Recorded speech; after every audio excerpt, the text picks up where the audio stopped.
আসসালামু আলাইকুম। আমরা সূরা বনী ইসরাঈলের 7 নম্বর আয়াত পর্যন্ত আলোচনা করছিলাম।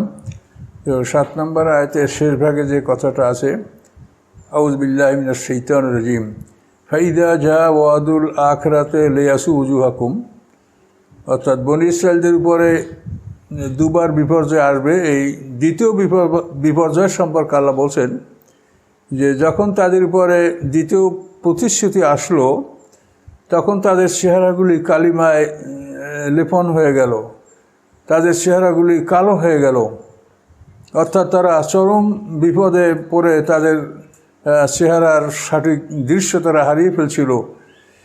তো এভাবেই তাদের উপরে দ্বিতীয়বার মহাবিপদ এসেছিল। তাদের চেহারায় কালিমা লেপন করা হয়েছিল এবং দ্বিতীয়বারের তাদের প্রতিপক্ষ মসজিদে হারামে ঠিক ওভাবেই প্রবেশ করেছিল যেভাবে তাদের প্রথমবারের শত্রুরা প্রতিপক্ষ মসজিদে হারামে, অর্থাৎ এখানে মসজিদ বলতে মসজিদে আকসা বাইতুল মুকাদ্দাসকে বোঝানো হয়েছে, সেখানে দ্বিতীয়বার এরা প্রবেশ করেছিল। ওলিউতাব্বিরু মা আলাউ তাদবিরা, এবং তারা যত কিছু জয় করতে পেরেছে সেগুলিকে সব তারা সম্পূর্ণ বিধ্বস্ত করেছিল। তো বনী ইসরাঈলদের দ্বিতীয় বিপর্যয়টা কখন হয়েছিল আমরা ইতিপূর্বে আলোচনা করেছি। যে প্রথম বিপর্যয়টা হয়েছিল আল্লাহর পয়গম্বর হযরত ঈসা আলাইহিস সালামকে হত্যা করার পরে আর্মিয়া যখন দায়িত্বে ছিলেন তখন। আর সেই সময় বক্তনেসরের হাতে তারা ধ্বংস হয়েছিল। তার ঠিক 461 বছর পরে হযরত ইয়াহইয়া আলাইহিস সালাম জন্মগ্রহণ করেন এবং ইয়াহইয়া আলাইহিস সালামকে হত্যা করার পরে তাদের উপরে দ্বিতীয় বিপর্যয় আসে। এখানে শুধু একটা হত্যা নয়, ইয়াহইয়া আলাইহিস সালামের পিতা তারা জাকারিয়া আলাইহিস সালামকে হত্যা করেছে। তাদের অভিযোগ ছিল যে মরিয়ম আলাইহিস সালামের লালন পালনের ভার ছিল জাকারিয়ার উপর। এই জাকারিয়া হলো মরিয়মের আপন খালু, ইমরানের ভাইরা। মরিয়মের পিতার নাম ইমরান, মায়ের নাম হলো হান্না, আর তার খালার নাম হলো আশা, তার স্বামী ছিল জাকারিয়া। তো ইমরানের মৃত্যুর পরে মরিয়মকে লালন পালন করার দায়িত্ব তার খালু জাকারিয়া লাভ করেছিলেন এবং ওখানেই মরিয়ম বড় হয়েছেন এবং ওখানে বসেই মরিয়ম আল্লাহর হুকুমে গর্ভবতী হয়েছেন এবং ঈসা আলাইহিস সালামকে পেটে ধারণ করেছেন। তো এই ঘটনায় ওরা বনী ইসরাঈল, ওরা নিজেরা যেমন অন্যকে ভাবে তেমন ওরা মনে করেছে যে জাকারিয়া মরিয়মের সাথে অবৈধ সম্পর্ক করেছে, জেনা করেছে এবং ঈসা আলাইহিস সালামকে তারা অলাদুজ জেনা, জারজ সন্তান বলে আখ্যায়িত করেছে এবং জাকির আলাইহিস সালামকে তারা জেনাকারী হিসেবে আখ্যায়িত করেছে। এইভাবে করে শেষ পর্যন্ত জাকির আলাইহিস সালামকে তারা করাতে চিরে হত্যা করেছে। এরপরে তারা ইয়াহইয়া আলাইহিস সালামকে হত্যা করেছে। আর ইয়াহইয়া আলাইহিস সালামকে হত্যা করার পরে তারা ঈসা আলাইহিস সালামকে হত্যা করার জন্য চেষ্টা করেছে।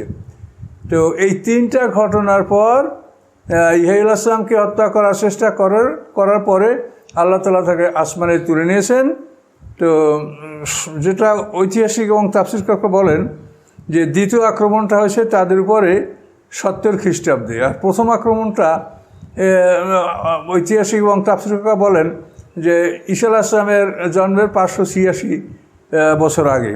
তাহলে আমি আগে যে হিসাব দিচ্ছি এটার সাথে কিছুটা গরমিল, এটা অবশ্যই হবে। ইতিহাসগুলি কখনোই আপনি একমত বা এক সমান্তরালে আনতে পারবেন না।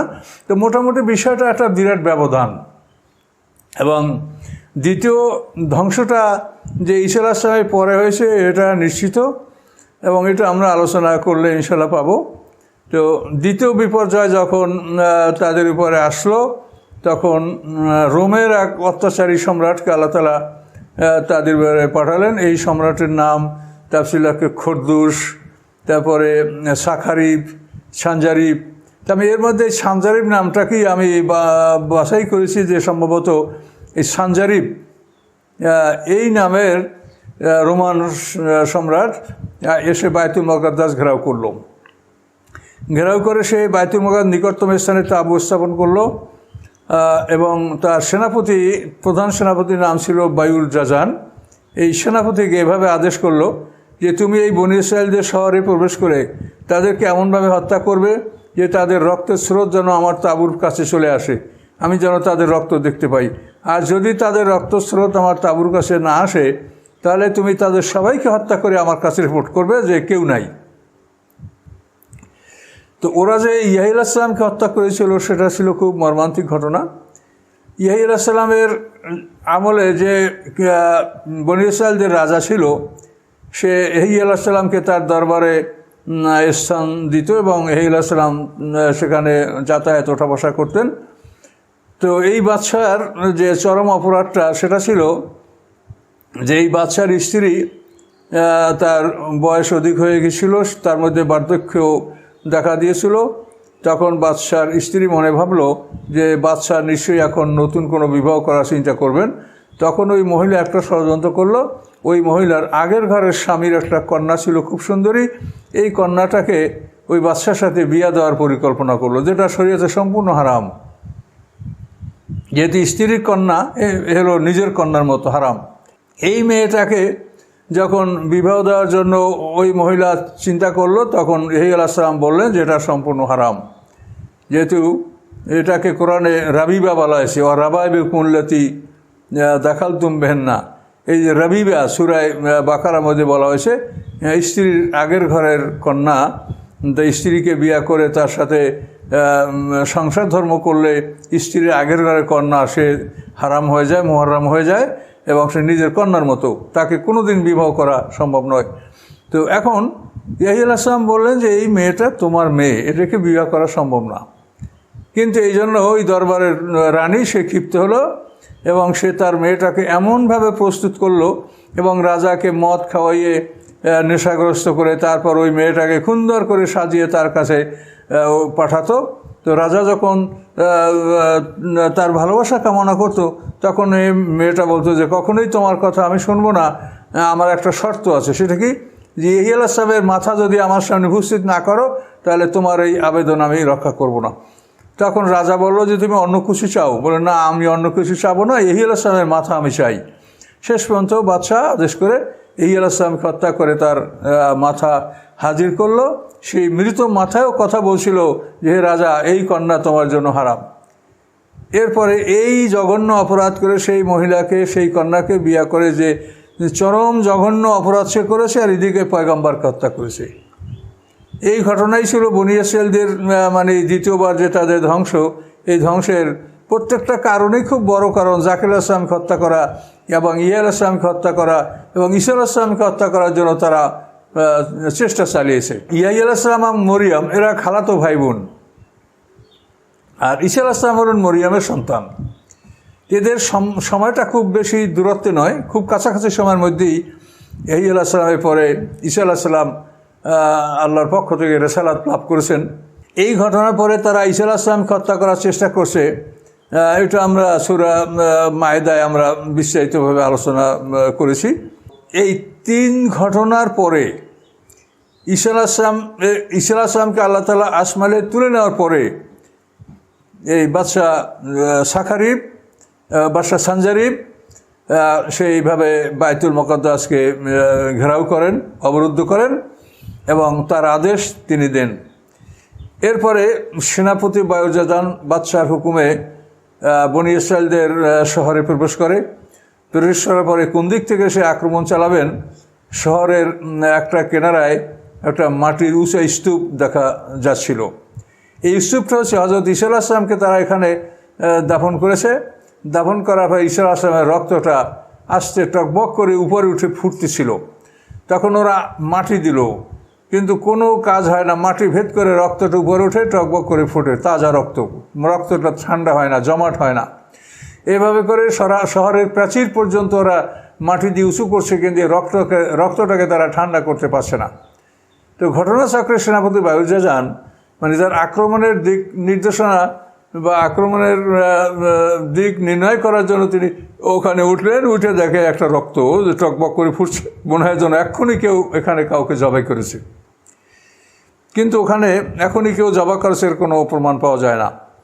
তখন নেতৃস্থানীয় তাফসীরে বলা আছে যে 770 জন লোক, মানে যারা এলিট অফ দ্য টাউন, ওখানে 70 জন লোককে উনি 770 জন লোক ডাকলেন, বলেন যে এখানে এই রক্তটা কিসের বলো।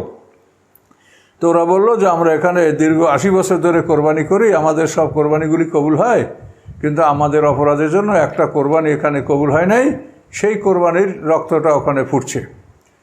তখন সেনাপতি বায়ুর্জাজান বললেন যে এই রক্তটা যখন ঠান্ডা হচ্ছে না, আমি তোমাদের রক্ত দ্বারা এই রক্তটাকে ঠান্ডা করব। তখন উনি 770 জন লোক, 770 জন লোক ওখানে তিনি সবাইকে হত্যা করলেন, ওখানেই তাদের জবা করলেন। কিন্তু কাজ হলো না, সবাই রক্ত জমাট হলো, গড়িয়ে গেল, কিন্তু ইয়াহিয়া আলাইহিস সালামের রক্ত টকবক টকবক করে ফুটছে। এরপরে উনি ওখানে পরবর্তীতে 7,000 লোক বন্দি করে ওখানে হাজির করলেন। হাজির করে বললেন যে তোমরা সত্য কথা বলো। এই 7,000 লোককে ওখানে হত্যা করা হলো, 7,000 লোকের রক্ত সেখানে দেওয়া হলো, কিন্তু তারপরও ইয়াহিয়া আলাইহিস সালামের রক্ত ঠান্ডা হচ্ছে না। বিষয়টা হলো যে যার পক্ষে লড়াই করার মতো কেউ নাই, তার জন্য আল্লাহ থাকেন। আর যদি মানুষ লড়াই করার মতো সংখ্যা মানুষের মধ্যে থাকে, তখন সেই লড়াইটা মানুষকেই করতে হয়, সেখানেও আল্লাহ সাহায্য থাকে। কিন্তু সাধারণ নিয়ম হলো যে যার জন্য কেউ নাই, তার জন্য আল্লাহ একা যথেষ্ট হন। তো ইয়াহিয়া আলাইহিস সালামকে ওরা নির্মমভাবে হত্যা করেছে, আল্লাহ একাই তার থেকে প্রতিশোধ নিচ্ছেন, এবং কার মাধ্যমে প্রতিশোধ নেবেন এটা আল্লাহর হাতে আছে। মুসা আলাইহিস সালামকে দিয়ে ফেরাউনের ধ্বংস আল্লাহ করিয়েছেন, আবার সেই মুসা আলাইহিস সালামকে আল্লাহ ফেরাউনের হাত দ্বারাই লালন পালনের ব্যবস্থা করেছেন। এই জন্য আল্লাহ বলেন যে সমস্ত মানুষের মস্তিষ্ক আমার মুঠের মধ্যে। তো এভাবে এই 7,000 লোক সেখানে হত্যা করার পরে তারপরও রক্ত ঠান্ডা হয় না। তারপর অবশিষ্ট শহরবাসীকে ডেকে বায়ুর্জাজান বলল যে তোমরা আমার কথা শোনো, যে আমার রাজা যে আদেশ দিয়েছে সেইভাবে আমি কাজ করলে আগামীকাল এই শহরে মানে আলো ধরাবার মতো একটা নারী বা পুরুষ অবশিষ্ট থাকবে না, আমি সবাইকে হত্যা করব। আমার রাজার আদেশ, তোমাদের রক্তের স্রোত আমার রাজার তাঁবু পর্যন্ত যাবে, অথবা তোমাদের সবাইকে আমি হত্যা করে রাজাকে রিপোর্ট করব। বলো সত্য কথা, তোমাদের কারো রেহাই নেই, সবাই তোমরা মরবে, কাউকে আমি ছাড়বো না। ওরা দেখলো যখন আমাদের মৃত্যু অনিবার্য, তখন ওরা সত্য কথা বলল, যে সত্য কথা হলো এই, যেখানে আমরা আল্লাহর পয়গম্বর হযরত ইয়াহিয়া আলাইহিস সালামকে হত্যা করেছি এবং তার রক্তের উপর আমরা মাটি দিয়েছি, কিন্তু কোনোভাবেই তার রক্ত প্রশমিত হয় না। তখন বায়ুর্জাজান বললেন যে তোমরা সত্য বলেছ। তিনি অন্যান্য সৈন্যদেরকে পৃথক করে নিজে একা দুর্গের মধ্যে থাকলেন এবং আল্লাহর দরবারে সিজদায় পড়ে গেলেন এবং তিনি ইসলাম গ্রহণ করলেন এবং আল্লাহর কাছে বললেন যে আল্লাহ আপনিই সব কিছু করতে পারেন, আপনি রহমান, আপনি রহিম, আপনি দয়া করতে পারেন, সব করতে পারেন, আপনি এখন অবশিষ্টদেরকে ক্ষমা করে দেন। এরপরে এই বায়ুর্জাজান তাদেরকে বলল যে তোমরা নহর, আমার বাদশার তাঁবু যেখানে আছে সেদিকে তোমরা নহর খনন করো, ড্রেন করো, এবং তোমাদের সমস্ত পশু, গরু, উট, ছাগল, ভেড়া, দুম্বা, ঘোড়া, গাধা যা কিছু আছে সব জবে করো, জবে করে রক্ত এই ড্রেন দিয়ে আমার বাদশার তাঁবুর দিকে পাঠিয়ে দাও। আর এই পশুর লাশগুলি নিচে রাখো আর মানুষের লাশগুলি উপরে ফেলে রাখো। এইভাবে আমার বাদশার কাছে যদি রক্তের স্রোত যায়, তখন বাদশা আমাকে হত্যা করার আদেশ বন্ধ করবে। ঠিক এইভাবেই তারা বাদশার কাছে রক্তের স্রোত পৌঁছে দিল। অবশিষ্ট বনী ইসরাঈলরা মুক্তি পেল। কিন্তু মুক্তি পাওয়ার পরেও এখান থেকে এই ধ্বংসের পরে বনী ইসরাঈলরা আর প্রতিষ্ঠিত হতে পারে নাই।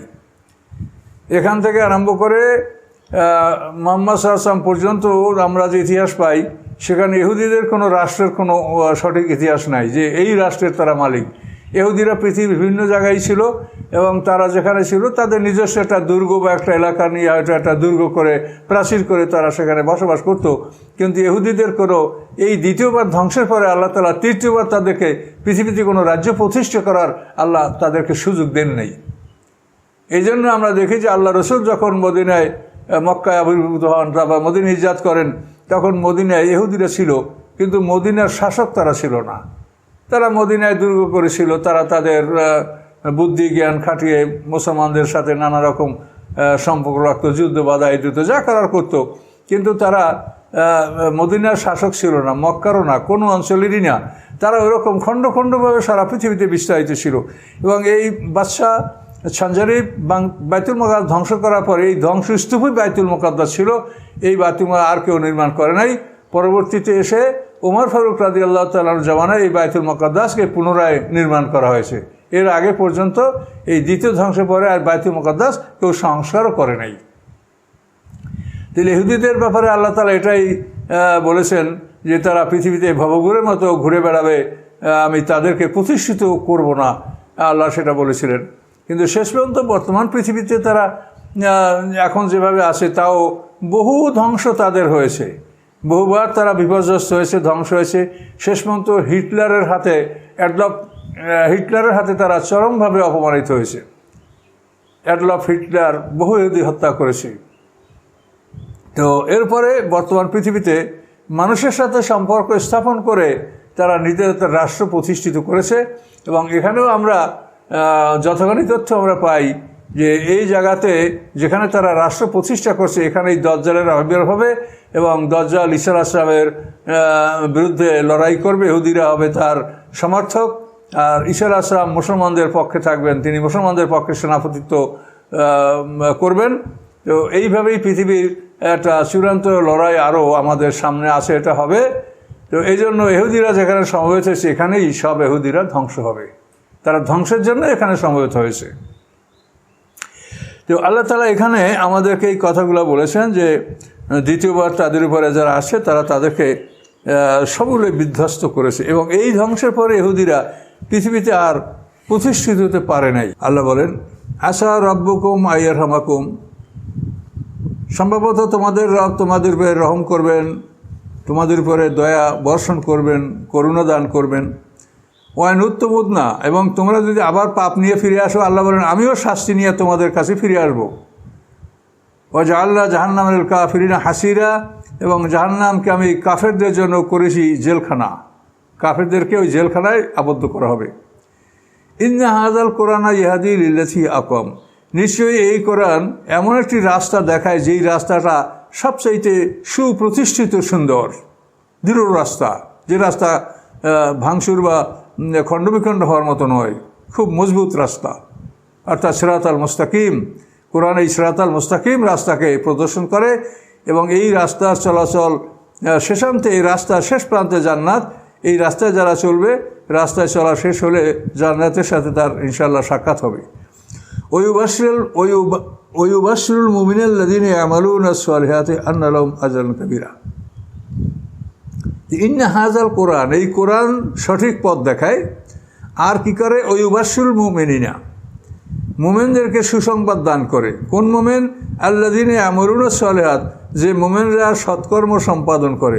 মোমেন হইয়া যদি ইমানের সাথে যদি সৎকর্ম সম্পাদন না করে তাদের কিন্তু এখানে বলা হয়নি, বলা হয়েছে এই কোরআন সঠিক পথ দেখায় এবং মোমেনদের জন্য সুসংবাদ শোনায়। কোন মোমেন? ইয়ামালুনা আস-সালিহাত, যারা সৎকর্ম করে, যোগ্যতাপূর্ণ কার্য সম্পাদন করে। কি সুসংবাদ? আন্না লাহুম আজরান কাবীরা, নিশ্চয়ই তাদের জন্য রয়েছে আল্লাহর কাছে বড় পুরস্কার, জান্নাত, অনন্তকালের জীবন, চিরযৌবন, চিরকুমারী স্ত্রী, খাদ্য খাবে, প্রসাব পায়খানা হবে না, এ এক অনন্ত সুন্দর জীবনের সুসংবাদ শোনাচ্ছে এই কোরআন। ওয়ান্নাল্লাযীনা লা ইউমিনুনা বিল আখিরা, এবং এই কোরআন আরও খবর দিচ্ছে, ওয়ান্নাল্লাযীনা লা ইউমিনুনা বিল আখিরা, নিশ্চয়ই যারা পরকালকে বিশ্বাস করে না, দ্বিতীয় জীবনে বিশ্বাস করে না, পুনরুত্থান বিশ্বাস করে না, আল্লাহ বলেছেন আতাদনা লাহুম আযাবান আলিমা, তাদের জন্য আমি বেদনাদায়ক শাস্তি প্রস্তুত করে রেখেছি, তারা শাস্তি ভোগ করবে। ওয়াদুল ইনসানু বিশ-শাররি দুআহু বিল খায়রি ওয়া কানাল ইনসানু আজুলা, মানুষের একটা স্বভাব আল্লাহ বর্ণনা করেছেন। তো মানুষ যেভাবে কল্যাণের জন্য দোয়া করে সেভাবেই সে অকল্যাণের জন্য দোয়া করে। একটু বিবাদ হইলেই ও ধ্বংস হোক, ও মরুক, ওর উপরে গজব হোক, এ ধরনের কিন্তু কথা মানুষের মুখ থেকে বের হয়। অনেক সময় আমরা নিকটতমদের ব্যাপারেও রাগ করে এ ধরনের কথা বলে থাকি, কিন্তু আল্লাহ বলেন, এটা আল্লাহ সমালোচনা করলেন যে তারা যেরকম কল্যাণের জন্য দোয়া করে সেইভাবে তারা অকল্যাণের জন্য দোয়া করে। মানুষ ব্যস্ত, মানুষের ব্যস্ত হওয়া উচিত না। আল্লাহ যদি কাউকে অবকাশ দেয় তাহলে মানুষেরও ধৈর্য ধারণ করা উচিত যে আল্লাহ তাকে তওবার জন্য সুযোগ দান করেছেন, কাজে দ্রুত শাস্তি কামনা করা উচিত নয়।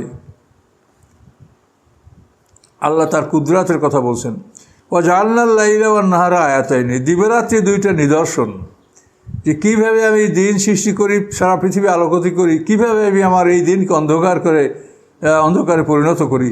তা আল্লাহ বলেন জাআলনাল লাইলা ওয়ান নাহার, আমি করেছি দিবারাত্রিকে আয়াতাইনি দুইটা নিদর্শন। বা মাহাউনা আয়াতাল লাইল, আমি রাতের নিদর্শনগুলিকে আমি বিলুপ্ত করেছি। রাতের নিদর্শন মানে অন্ধকারে আমরা কিছু দেখতে পাই না। তো আল্লাহ বলেন রাতের নিদর্শনগুলিকে আমি বিলুপ্ত করেছি। ও জাআলনা আয়াতান নারে মুবসিরা, এবং দিনের নিদর্শনগুলিকে আমি স্পষ্ট দৃশ্যমান করেছি। কেন করেছি? লিতাবলাগু ফাদলাম মির রাব্বিকুম, যে যাতে করে তোমরা রবের অনুগ্রহ তোমাদের জীবিকা ব্যবসা বাণিজ্যে তোমরা সম্পাদন করতে পারো, এবং অলি তাআলামু আদাদা সিনিল হিসাব, এবং দিবরাতের মাধ্যমে তোমরা বছরের হিসাব এবং অন্যান্য সকল হিসাব সংরক্ষণ করতে পারো। বছরের হিসাব, মাসের হিসাব, সাপ্তাহিক লেনদেন হিসাব, দেনা পাওনার হিসাব, তারপরে রমজান, কোরবানি, ঈদ, হজ, এই সবগুলি তোমরা এর মাধ্যমে করে নিতে পারছো। অকুল্লা সেন ফাসসালনাহু তাফসীরা, আল্লাহ বলেন সকল বিষয় আমি বিস্তারিত ব্যাখ্যা করেছি। কোরআনের সকল বিষয় বিস্তারিত ব্যাখ্যা করা হয়েছে। এই ব্যাখ্যাটা কোনো কোনো ক্ষেত্রে সরাসরি কোরআনে করা হয়েছে, আর কোনো কোনো ক্ষেত্রে এই ব্যাখ্যার দায়িত্ব আল্লাহ রাসূলকে দিয়েছেন, বা রাসূলের মাধ্যমে এই ব্যাখ্যাটা আল্লাহ দিয়েছেন। কাজে এই জন্য কোরআনের ব্যাখ্যাটা মানতে হবে। যদি বলে যে আমি শুধু কোরআনই মানব, তাহলে কোরআনের ব্যাখ্যা আপনি অমান্য করবেন না। ব্যাখ্যা মানতে তো আল্লাহ কোরআনে বলেছে।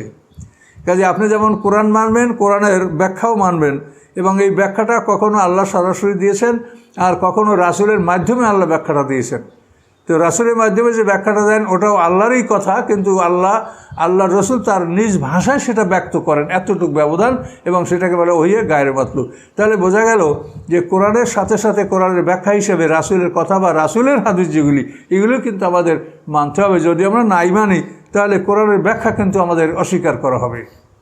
কাজে এগুলো বুঝে শুনে আপনারা পদক্ষেপ নেবেন। ওয়াকুল্লু ইনসানিন আলজামনাহু তায়রাহু ফি উনুকি, এবং প্রত্যেক মানুষের জন্য আমি তার আমলনামা বাধ্যতামূলক করেছি তার গলায়। প্রত্যেকটা মানুষের গলায় আমলনামা বাধ্যতামূলক থাকবে। আল্লাহ বলেন এটা আমি বাধ্যতামূলক করে দিয়েছি, কেউ এর থেকে বাদ যাবে না, সবার গলায় আমলনামা থাকবে।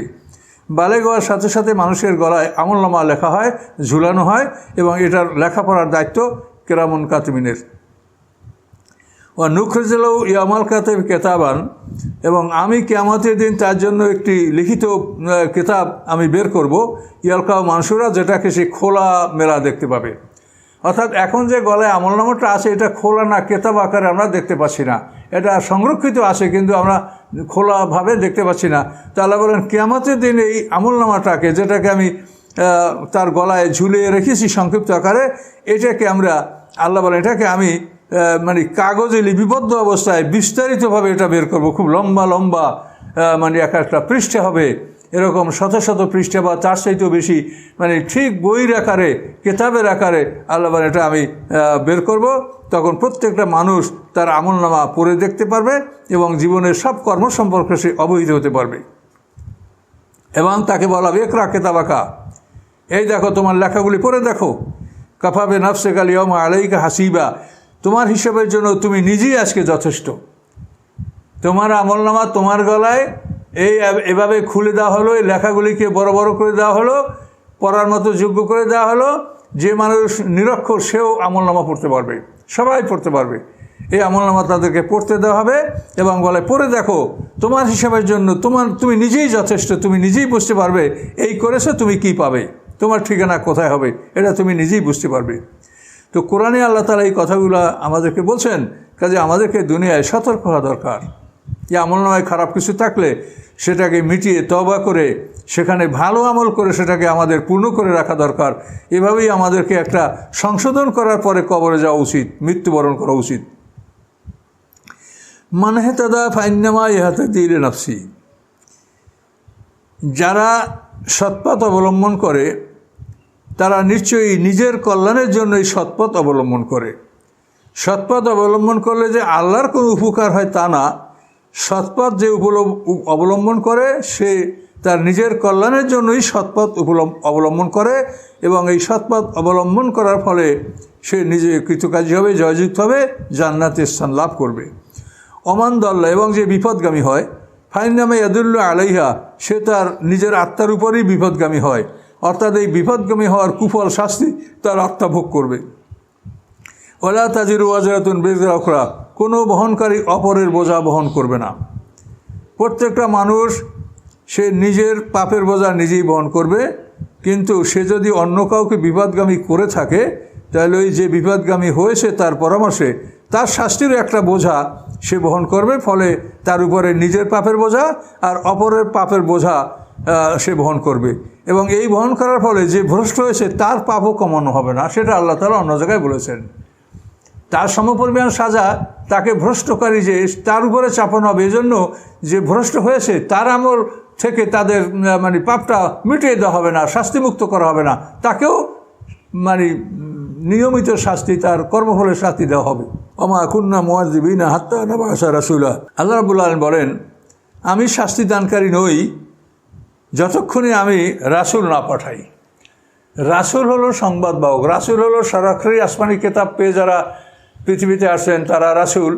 কিন্তু রাসূলের চিঠিপত্র, রাসূলের খবর নিয়ে যারা কোথাও যান তাদেরকেও রাসূল বলা। যেমন ইয়াসিন সূরায় বলা হয়েছে যে তাদের কাছে 2 জন রসুল আসলো, তারপর 3য় রসুল পাঠালাম।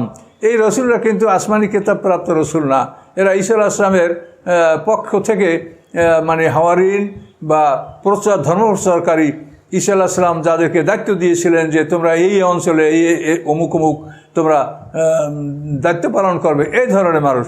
তাহলে রাসূলের রাসূল আল্লাহ রসুল সাহাবাদেরকে চিঠি দিয়ে যখন কোনো অঞ্চলে পাঠাতেন তারা তাদেরকে বলতেন যে আমরা রাসূলের রাসূল।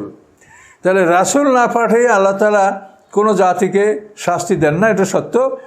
সরাসরি রাসূল হোক অথবা রাসূলের রাসূল হোক, এভাবে সব জায়গায় আল্লাহ তাআলা পৃথিবীতে রাসূল পাঠান। রাসূল না পাঠাইয়া কোনো জাতিকে আল্লাহ ধ্বংস করেন না, এটা আল্লাহর সাধারণ নিয়ম।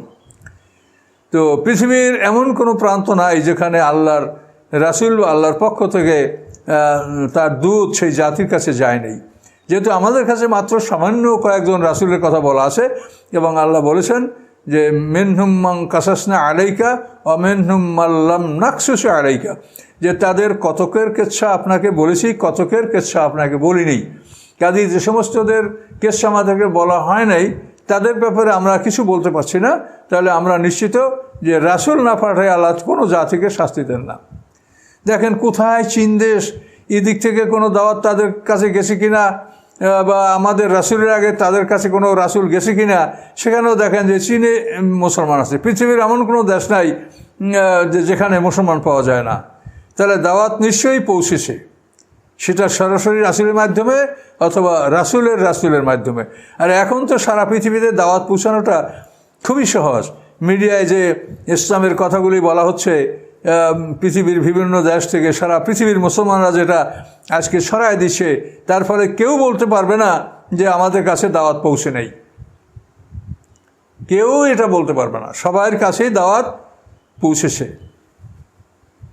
তো আল্লাহ রসুলও বলেছেন যে কলেমায়ে ইসলাম প্রত্যেকটা বাড়িতেই প্রবেশ করবে। ইজ্জতওয়ালার ঘরে ইজ্জতের সাথে, বেইজ্জতের ঘরে বেইজ্জতের সাথে, এই প্রত্যেক ঘরেই ইসলামের দাওয়াত পৌঁছবে। এটা না হয়ে কিয়ামত হবে না, এটা আল্লাহ রসুল হাদিসেও বলেছেন। তাহলে আমরা দেখতে পাচ্ছি যে এখন যার যার ঘরে এই যন্ত্র আছে, রেডিও টিভি আছে, তারপরে মোবাইল আছে, তাদের ঘরে তো ইসলাম ঢুকে গেছে। এই কথাগুলি তো সবই সারা পৃথিবীতে বিস্তারিত হচ্ছে, বিস্তার লাভ করেছে। কাজেই আল্লাহ তাআলা কোনো জাতিকে রাসূল না পাঠাইয়া ধ্বংস করেন না, এটা সত্যই। ওই যে আরাদনা নুহলিকা কারিয়াতান, আল্লাহ বলেন ধ্বংসের কি নিয়ম।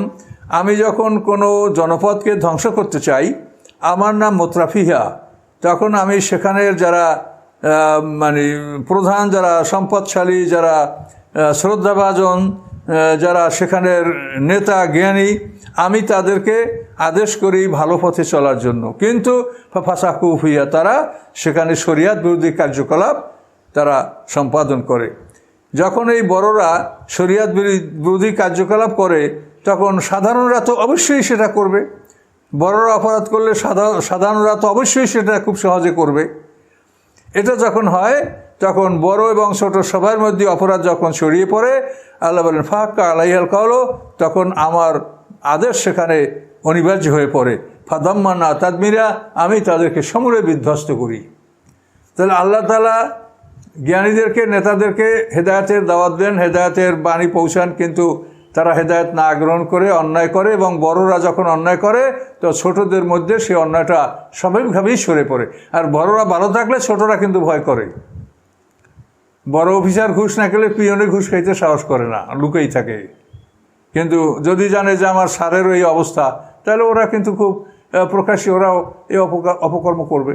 এই জন্য আল্লাহ কথাটা এভাবে বললেন যে আমি প্রথমে বড়দেরকে সৎপথের জন্য আমি তাদেরকে বলি, নির্দেশ দেই, কিন্তু তারা যখন শরিয়ত বিরোধী কার্যকলাপ করে তখন কমনভাবে সবার মধ্যে অপরাধটা ছড়িয়ে পড়ে, এবং সবার মধ্যে যখন অপরাধ ছড়িয়ে পড়ে তখন তারা ধ্বংসের উপযুক্ত হয়। আল্লাহ বলেন আমি তাদেরকে সমূলে বিধ্বস্ত করি। ওয়াকামা হালাকনা মিনাল কুরুনি মিন বাদি নূহ। আল্লাহ বলেন নূহ আলাইহিস সালামের পরে কত শতাব্দী, কত জাতিকে আমি ধ্বংস করেছি। কুরুন মানে 100 বছরে একটা শতাব্দী হয় বলে এটা মানে তাফসীর কারকদের এটা সিদ্ধান্ত, কম বেশিও আছে, কিন্তু এটা হলো মোটামুটি একটা চূড়ান্ত যে কুরুন, কারণ হলো 100 বছর একটা শতাব্দী। তো মিনাল কুরুনে মানে শতাব্দী ধ্বংস করেছি, মানে ওই শতাব্দীতে আমি জাতি ধ্বংস করেছি। তো আল্লাহ বলেন আমি কত জাতি, শতাব্দী কালের মধ্যে আমি কত জাতি ধ্বংস করেছি নূহ আলাইহিস সালামের পরে। নূহ আলাইহিস সালাম আদম আলাইহিস সালামের দশম পুরুষের পয়গম্বর ছিলেন। নূহ আলাইহিস সালামের পিতার নাম লামাক, তার পিতার নাম মুতাশা, তার পিতার নাম আকনু, তার পিতার নাম ইয়ারিদ, তারপরে আকনু এবং ইয়ারিদ, তার পিতার নাম মাহলাবিল, তার পিতার নাম কাবেন, তার পিতার নাম বানেশ, তার পিতার নাম শীষ, তার পিতার নাম আদম আলাইহিস সালাম। এভাবে আদম আলাইহিস সালামের দশম পুরুষে নূহ আলাইহিস সালামের পরে সর্বপ্রথম শাস্তি আসে, এর আগে এরকম শাস্তি আসেনি। তো এই নূহ আলাইহিস সালামের পরে উপরে শাস্তি আসার পরপরই শাস্তিগুলো খুব খুব কাছাকাছি সময়ের মধ্যেই শাস্তি এসেছে। এই জন্য আল্লাহ বলেন নূহ আলাইহিস সালামের পরে এই বনী ইসরাঈল পর্যন্ত কত জাতিকে আমি ধ্বংস করেছি। কাফা বে রাব্বিকা বিযুনুবি ইবাদি খাবীরাম বাসীরা। এবং বান্দার অপরাধ সম্পর্কে আপনার রব খবর রাখেন এবং দেখেন বান্দা কি পরিমাণ অপরাধ করছে, কি পরিমাণ অপরাধ করলে তাদেরকে ধ্বংস করা হবে, এ ব্যাপারে খবরাখবর আল্লাহই রাখেন, এটা অন্য কারো দরকার নেই। মানকানা ইরুদুল আজাতা আজ্জালনাহু ফিহা মা নাশাউ লিমান নাশা। আল্লাহ বলেন যারা এই দুনিয়াতেই সব কিছু কামনা করে, আমি এই দুনিয়ায় তার জন্য ব্যবস্থা করে দেই, আমি যা চাই তাই দেই এবং যাকে চাই তাকে দেই। দুনিয়া যারা কামনা করে আল্লাহ বলেন আমি দুনিয়া তাদেরকে দেই, যে পরিমাণ আমি ইচ্ছা করি সে পরিমাণ দেই। ও যা চেয়েছে আমি সে পরিমাণ দেই না। শয়তান চেয়েছিল দ্বিতীয় সিংহার ফুৎকার পর্যন্ত হায়াত, আল্লাহ দিয়েছেন কিন্তু সে পরিমাণ দেন নেই। এই জন্য আল্লাহ বলেন যারা দুনিয়া কামনা করে তাদেরকে আমি দান করি, আমি যে পরিমাণ চাই সে পরিমাণ দান করি এবং যাকে ইচ্ছা আমি তাকে দান করি। সুম্মা জাআলনা লাহু জাহান্নাম, তারপরে আমি তার জন্য ঠিকানা নির্ধারিত করি জাহান্নামে, ইয়াসলাহা, সেখানে সে জ্বলতে থাকবে, মাজমুমান মাদুরা, অপমানিত অবস্থায় এবং ধিক্কৃত অবস্থায়। আর অমান আলাদাল আখিরাতা সাআলা সাইহা, আর যে আখিরাত কামনা করে এবং আখিরাতের জন্য মেহনত করে, ওহুয়া মোমেনুন, এবং সে মোমেন না হয়েও কিন্তু অনেকে পরকালের জন্য মেহনত করে। আজীবন দাড়ি মোছ কাটে না, আজীবন বিবাহ করে না, আজীবন কোনো শাকসবজি ছাড়া অন্য কিছু, তৃণভোজী ছাড়া অন্য কোনো মানে মাছগ্রস্ত খায় না, কত রকমের কত সাধনা। এই জন্য আল্লাহ বলেন পরকালের জন্য যারা চেষ্টা করে ওহুয়া মোমেনুন, তাকে মোমেন হতে হবে। আর মোমেন হওয়ার অর্থ হচ্ছে যে সে মুহাম্মদ সাল্লাল্লাহু আলাইহি ওয়াসাল্লামের উপরে এবং তার উপরে আনিত আসমানি কিতাব এগুলি বিশ্বাস করতে হবে। মোমেন না হইয়া মেহনত করলে সেই মেহনত কাজে আসবে না। ফাউলাইকা কানা সাইয়ুম মাশকুরা, আর মোমেন হওয়ার পরে যারা মেহনত করবে তাদের মেহনতগুলি আল্লাহর কাছে গৃহীত হবে, আল্লাহ এগুলিকে মঞ্জুর করবেন এবং এর বিনিময় দান করবেন। কিন্তু মোমেন না হলে তুমি ইহুদি, তুমি খ্রিস্টান, তুমি বৌদ্ধ, তুমি হিন্দুদের কোনো সনাতন ধর্মের লোক, কিন্তু ঈমান না এনে যদি তুমি সাধনা করো, এই সাধনার ফল আল্লাহ তোমাকে দিবে না। যেহেতু প্রত্যেকটা কালের জন্য একজন একটা কিতাব থাকে, প্রত্যেকটা কালের জন্য একজন দায়িত্বশীল রাসূল থাকেন। কাজে এখন কোরআনের যুগ এবং এই কোরআনের যুগ কিয়ামতের পূর্বক্ষণ পর্যন্ত কোরআন ছাড়া অন্য আসমানি কিতাব আসবে না, অন্য কোনো রসুল আসবে না। কাজে এই জন্য মুহাম্মদ সাল্লাল্লাহু আলাইহি ওয়াসাল্লামের ঈমান, কোরআনের উপর ঈমান, এটা না আনা পর্যন্ত কোনো মানুষের মেহনত আল্লাহর কাছে গৃহীত হবে না। কুল্লান নুবিদ্দু হাউলে হাউলে, আল্লাহ বলেন আমি উভয়কে দান করি, একে এবং ওকে। আল্লাহ বলছেন পৃথিবীর মানুষ দুই দল, মোমেন এবং কাফের। তাগাবুনে বলছেন হুয়াল্লাযী খালাকাকুম ফামিনকুম কাফের আমিনকুম মোমেন। আল্লাহ তোমাদেরকে সৃষ্টি করেছেন, তোমাদের বড় দলটা কাফের, ছোট দলটা মোমেন। তো আল্লাহ বলেন এই যে দুদল, এই জন্য হাউলে হাউলায় দু দলের মধ্যে আল্লাহ সীমিত করেছেন। তো আল্লাহ বলেন আমি একেও দেব অকেও দেব, আমি সকলকেই আমি নুমিদ্দু, আমি আমার প্রাচুর্য, আমি সকলকেই আমি আমার প্রাচুর্য দান করব, একেও অকেও। মেন আতায় রব্বিকা, আপনার রবের অনুদান থেকে আমি আমার পক্ষে যারা, আমার ইমানদার যারা এবং ইমানদার না যারা, বিশ্বাসী যারা অবিশ্বাসী যারা, উভয়কেই হে মোহাম্মদ আপনার রবের অনুদান থেকে তাদেরকে দেওয়া হবে। আমার কানা আত রব্বিকা মাহাজুরা, রবের এই দান অনুদান এটা কারো থেকে নিষিদ্ধ থাকবে না, যে মোমেন হয় না ওকে খাইতে দেওয়া হবে না, না। আল্লাহ বলছেন এই আমার এই পৃথিবীতে অনুদান আমার সবাই পাবে, এখানে সবাই পাবে। তো এক্ষেত্রে আল্লাহ বলছেন যে সবাই পাবে, মোমেনেও পাবে, কাফেরও পাবে। কিন্তু আল্লাহ বলছেন যে কাফেরকে আমার একটু বেশি দিতে মনে চায়। সূরা যুখরুফে আল্লাহ বলেছেন সমস্ত মানুষ একই দলভুক্ত হয়ে যাবে, সমস্ত মানুষ কাফের হয়ে যাবে, এই সম্ভাবনা যদি না থাকতো আমি আল্লাহ, আমি রহমান, আমার সাথে যারা কুফরি করে তাদের বাড়ি ঘর দরজা সিঁড়ি ছাদ আমি সব সোনার উপর দিয়ে করে দিতাম। যেটা আমি করে দেইনি এই জন্য যে এটা করলে হয়তো মোমেনরা ধৈর্য ধারণ করতে পারবে না, সব মানুষ কাফের হয়ে যাবে, এই জন্য আমি এটা দেই না, কিন্তু আমার এটা দিতে মনে চায়। তাহলে আল্লাহ তাআলা কাফেরদেরকে বেশি দিতে চান, তার কারণ ওরা মরার পরে কিছুই পাবে না। কাজে এই পৃথিবীর বুকে তাদের পাওনাটা পুরোপুরিভাবে আল্লাহ দিতে চান। এই জন্য আল্লাহ বলেন কাফেরকে এই পৃথিবীর নেয়ামত আমার বেশি দিতে মনে চায়, আর আল্লাহ দিয়েও থাকেন তাই। আর মোমেনদের ব্যাপারে বলেছেন যে আমি তাদের রেজেককে নিয়ন্ত্রণে রাখি। মোমেনের রেজেক আল্লাহ নিয়ন্ত্রণে রেখে দেন, অধিক রেজেক দিলে মোমেনরা হয়তো বিদ্রোহ করতে পারে। ওলাও বাসাতাল্লাহ রেজকাল ইবাদিল্লা বাগাও ফিলার, আল্লাহ তাআলা বান্দার রেজেক যদি বাড়িয়ে দেন তো বান্দা পৃথিবীতে বিদ্রোহ করতে পারে, বিদ্রোহ করে, এটা স্বাভাবিক নিয়ম। এই জন্য মোমেনদের জীবিকা আল্লাহ তাআলা নিয়ন্ত্রণের মধ্যে দেন, আর কাফেরদেরকে বাড়িয়ে দেন, তাদের নিয়ামত পৃথিবীতে মোমেনদের চাইতে বেশি দেওয়া হয়, এই জন্য যে তাদের সম্পূর্ণ পাওনাটা এখানেই সমাপ্ত করা হয়, আর মোমেনদের প্রকৃত পাওনা দেওয়া হবে পরকালে। উনজুর, আল্লাহ বলেন দেখো, কাইফা ফাদ্দালনা বায়াজুম আলা বায়াজ, যে পৃথিবীতে আমি কিভাবে একজনকে অন্যজনের উপরে আমি শ্রেষ্ঠত্ব দান করি, এটা দেখতে বলেছে আল্লাহ। এটা দেখারই বিষয়। একটা মানুষ চোখ নাই, দেহটা সুন্দর না, মানে চলাফেরা করতে পারে না, হাত পা ঠিক নাই, এবং কত ধরনের মানে নিকৃষ্ট একটা মানুষ।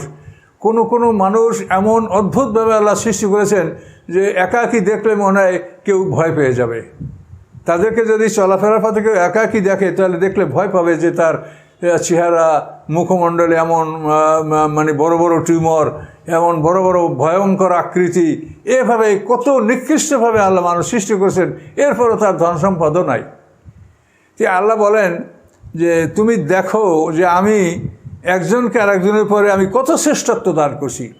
একটা মানুষ দেখতে সুন্দর, স্বাস্থ্য ভালো, সম্পদ আছে, জ্ঞান দান করেছেন, পৃথিবী থেকে প্রতিষ্ঠা দান করেছেন, কত নেয়ামত একটা মানুষকে আল্লাহ দিয়েছেন। আবার তার পাশেই আর একটা মানুষ, সে ওই রকম, সে অন্ধ, লুলা, তারপরে আবার অন্ধের সাথে আবার বোবা, তারপরে আরও কত রকমের দুরবস্থা, তার মাটির উপরে দাঁড়াতেও পারে না, গড়াতে গড়াতে চলতে হয়।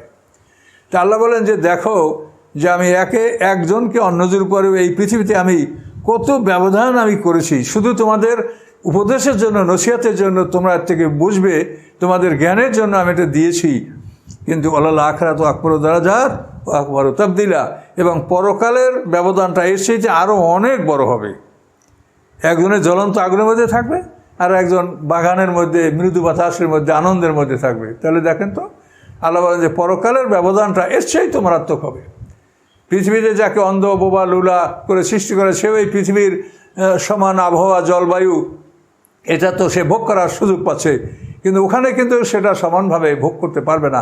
একজন থাকবে বাগানে জান্নাতে আনন্দে এডেন গার্ডেনে, আর একজন থাকবে জ্বলন্ত আগুনের মধ্যে। লা তাজাল মা আল্লাহ ইলাহা আখার, আল্লাহর সাথে অন্য ইলাহ নির্বাচন করো না, এক আল্লাহ। তোমরা আল্লাহকেও মানো, আবার রোজা আসলামকে আল্লাহর পুত্র বলো। তোমরা আল্লাহকে মানো, আবার ঈসা আসলামকে আল্লাহর পুত্র বলো।